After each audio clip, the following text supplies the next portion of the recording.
Olá pessoal, nesse vídeo eu vou falar um pouco desse livro aqui, Formação do Novo Testamento em suas 3 dimensões, do Romano Pena, publicado pela editora Loyola em 2014. Essas 3 dimensões, a primeira dimensão que ele vai analisar é a referência à aliança, ao pacto, né, ao testamento, Novo Testamento estabelecido ali. Segundo, é o conjunto literário dos 27 escritos. E o terceiro aspecto é a aceitação normativa, ou seja, o cânon dessas escrituras. Então, ele vai analisar esses 3 aspectos, né? Primeiro, com relação ao pacto, né, ele vai falar do Antigo Testamento. Essa expressão Antigo Testamento, ela é uma expressão cristã. Ela vai aparecer pela primeira vez pelo bispo Mélito de Sardes, que ele, segundo Eusébio de Cesareia, História Eclesiástica 4, 26, 13, que ele vai se referir aos livros do Antigo Testamento, que vai ganhar essa conotação. Com relação ao Novo Testamento, né? Novo Testamento, ele vai ganhar essa expressão pela primeira vez ali com o bispo Apolinário, bispo de Herápolis, lá por volta de 190, já se referindo ao Novo Testamento como um grupo de livros, tá? Grupo de livros. Essa questão do testamento, originalmente, ela estava ligada com o conceito judaico. Testamento no sentido de um pacto, de uma aliança, diatek, né? É em grego, berit, né? No caso em hebraico. E que quer dizer a questão da aliança, basicamente, entre Deus e Israel. Mais tarde, ele vai ganhar a conotação de testamento como algo ligado a um documento que uma pessoa, quando morre, transfere para outra pessoa, né? Que é essa ideia que vai aparecer em Hebreus. Então, estaria ligado à morte de Jesus, né? Cristo, então, ele passa assim, em Hebreus, a ser visto como mediador da aliança nova, a fim de que, tendo ocorrido uma morte como redenção das transgressões cometidas sobre a primeira aliança, os chamados recebessem a promessa da herança eterna. Então, os conceitos de morte e herança já passam, a partir de agora, né, com Hebreus, né, fazem parte do conceito jurídico de testamento, indo além do significado de simples disposição. Então, ele dá um sentido novo aí, essa questão, né? Outro ponto que ele aponta, que é muito importante, a questão de Jesus, né, que o cristianismo, ele tem a matriz, isso está na página 10, a matriz do cristianismo é e continua a ser o judaísmo, no qual o próprio cristianismo não é mais do que uma variante. Então, o cristianismo ele é uma variante do judaísmo. Vê-se isso, por exemplo, na convicção de Jesus, depois dos cristãos, segundo a qual a identidade messiânica de Jesus, apesar de toda sua exclusiva originalidade, não foi uma novidade absoluta, mas afundava suas raízes na história passada, ou seja, ela, como escreverá Eusébio de Cesareia, tinha sido objeto de uma preparatio evangélica, que tivera sua expressão máxima, sobretudo nos textos bíblicos e nas vicissitudes da história de Israel, a qual Jesus pertencia. Então, essa herança judaica do cristianismo nunca se deve perder de perspectiva.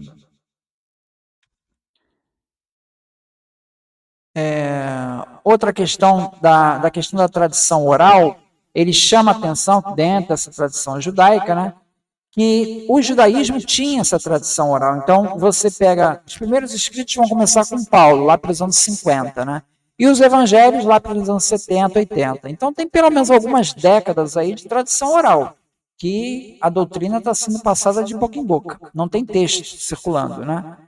Então, essa tradição oral, ela vem do ambiente judaico, né? Isso está na página 34. O fato que Jesus pertence a uma cultura de tradição oral, onde as escrituras são, por definição, somente as sagradas, consideradas inspiradas por Deus. Com efeito, nenhum dos mestres rabinos de Israel escreveu alguma coisa, pelo menos até a composição da Mishnah, por volta do ano 200. Aqui o célebre tratado Pirkei Avot, ditos dos pais, começa precisamente repetindo por 5 vezes que o mestre recebeu a tradição de outros. Hillel, ele morreu ali no ano 8 depois de Cristo, tá? Ele ainda é da época de Jesus, mas assim, não foi, ainda era garoto Jesus, né? Quando Hillel morreu. As teses de Hillel, que a gente sabe de Hillel, foi transcrito 200 anos depois de ele ter morrido. Então essa história de você transmitir por tradição oral é algo que vem ali do judaísmo, né? O hino cristológico que aparece ali em Filipenses capítulo 2, 6 ao 11, tem ali um hino cristológico, uma alta cristologia ali em Paulo, né? Esse hino cristológico, ele é pré-paulino, ele não é de Paulo, muito possivelmente.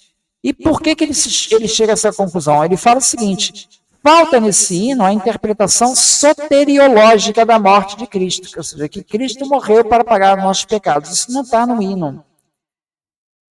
Então, isso, ao ver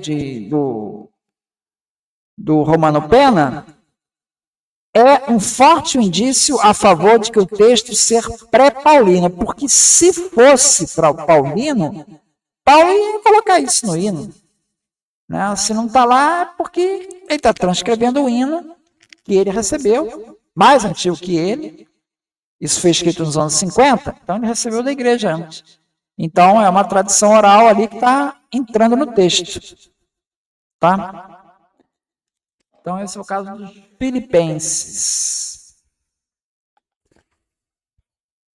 A questão do evangelho, o evangelho como referido aos 4 textos canônicos, né? Inicialmente Paulo usa a palavra evangelho para anunciar boa nova. Não é ainda com a intenção dos 4 evangelhos, que nem existia na época dele. Né?